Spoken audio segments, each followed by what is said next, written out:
আসসালামু আলাইকুম ওয়া রাহমাতুল্লাহি ওয়া বারাকাতুহু। আশা করি প্রত্যেকেই আল্লাহ রাব্বুল আলামিনের ইচ্ছায় ভালো আছেন, আলহামদুলিল্লাহ।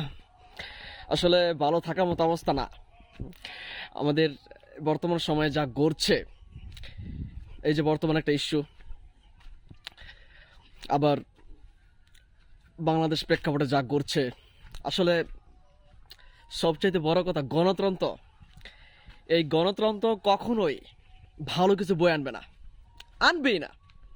এটা নিশ্চিত এবং সুনিশ্চিত, আনবেই না। শুধুমাত্র ক্ষতি এবং নিকৃষ্ট বিষয়গুলোই আনবে। কারণ যদি গণতন্ত্র ভালো কিছুই হতো, যদি গণতন্ত্র উম্মার অর্থাৎ যদি জাতির ভালো কিছুই করতো, তাহলে ইসলামই তো সিলেক্ট করতো। তাহলে ইসলাম কেন এখানে গণতন্ত্র সিলেক্ট করলো না?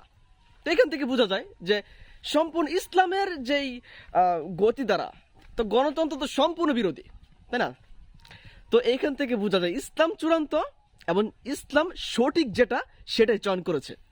এজন্যই তো গণতন্ত্র নিফাত যাক, গণতন্ত্র নিফাত যাক। এটা শুধুমাত্র ক্ষতি বয়ে আনবে কোনো দিন। যদিও তারা আমাদেরকে বুঝাবে যে গণতন্ত্র জাতির কল্যাণ করবে, তারা এটা এটা বাস্তবায়ন করবে, কখনোই না। এটা সম্ভব না। এটার দৃষ্টান্ত আমাদের চোখের সামনে রয়েছে।